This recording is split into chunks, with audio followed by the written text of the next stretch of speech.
Warm welcome, dear learners, to my channel. Dear learners, today's topic is project selection. Project selection is the process of evaluating and choosing projects based on criteria like alignment with strategic goals, potential benefits, feasibility, and resource availability. Yes learners, जैसे कि आपको पता है कि मैं आपको project management का course करवा रही हूँ और अगर आपको ये वीडियो अच्छा लगे तो वीडियो को लाइक और चैनल को सब्सक्राइब करना मत भूलना. Project selection is one of the very important topic. Now the question is that how to select the project. Project selection should be based on certain criteria. कौन कौन से criteria के ऊपर प्रोजेक्ट सिलेक्शन बेस्ड है? Number 1, strategic goals. Number 2, potential benefits, कि जो project है उससे हमको कौन कौन से पोटेंशियल बेनिफिट्स होंगे जिससे उस पर्टिकुलर प्रोजेक्ट को चूज़ किया जा सके. नेक्स्ट वन इज़ फिजिबिलिटी, क्या वो प्रोजेक्ट इकोनॉमिकली सोशली फिजिबल है. एंड कोई पर्टिकुलर प्रोजेक्ट को जब चूज़ किया जाता है तो क्या उसके रिगार्डिंग जो रिसोर्सेज है वो अवेलेबल हैं या नहीं available, right. So the main goal of the project selection is based on to best use the resources के बेस्ट यूटिलाइजेशन करने and to earn maximum return on investment, और ज़्यादा से ज़्यादा इन्वेस्टमेंट के ऊपर रिटर्न आए, उसको फुलफिल, वो रिटर्न फुलफिल हो, मीन्स ज़्यादा से ज़्यादा प्रॉफिट आए, तो वही प्रोजेक्ट जो है सिलेक्ट करना चाहिए. और दूसरे प्रोजेक्ट्स जो प्रॉफिट नहीं देते या जिसके लिए रिसोर्सेज अवेलेबल नहीं है, वो जस्ट क्या है, it is just a wastage of time as well as money, right. So I hope कि आपको अगर क्वेश्चन आता है that what is project selection, तो आप बता पाओगे that it is the process, ये एक प्रोसेस है to evaluate the project based on criteria. So this involves using various methods to prioritize which projects to pursue to ensure the best use of resources.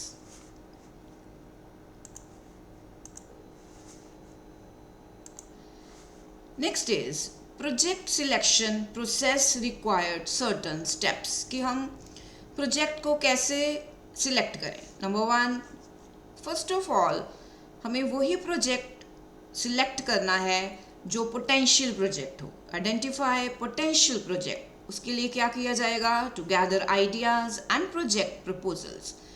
Ideas को gather करना चाहिए, project proposals लेने चाहिए, so that हम किसी अच्छे project को क्या कर सके, आइडेंटिफाई कर सके, राइट.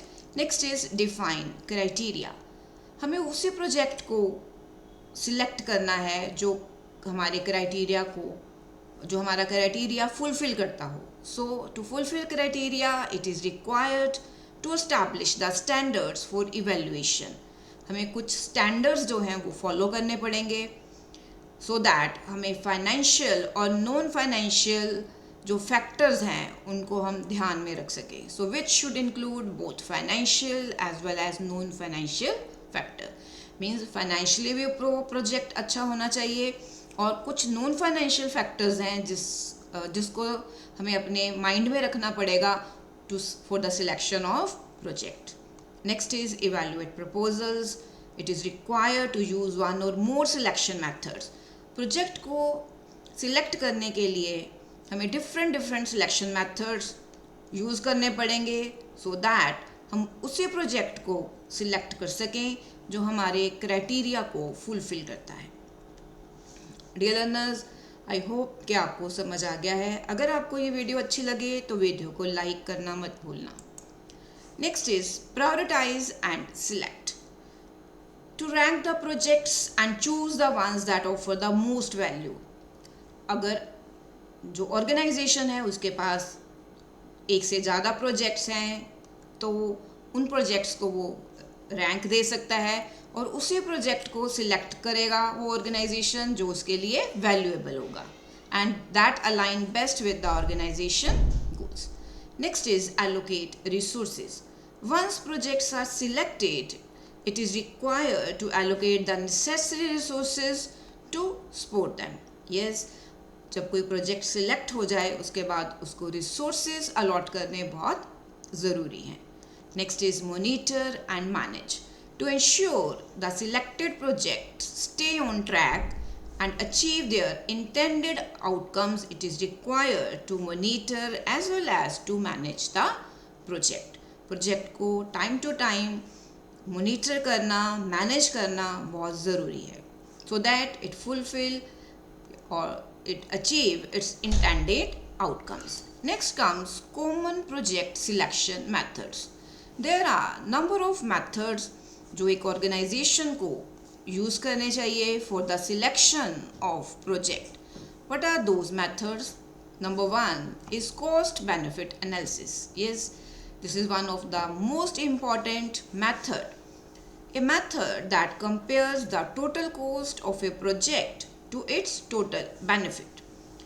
ये मेथड ऐसा है जो टोटल कॉस्ट को क्या करता है, कंपेयर करता है उसके बेनिफिट्स के साथ. मीन्स कि वही प्रोजेक्ट बेस्ट है जो ज़्यादा से ज़्यादा बेनिफिट दे और जो लेस कॉस्टली हो.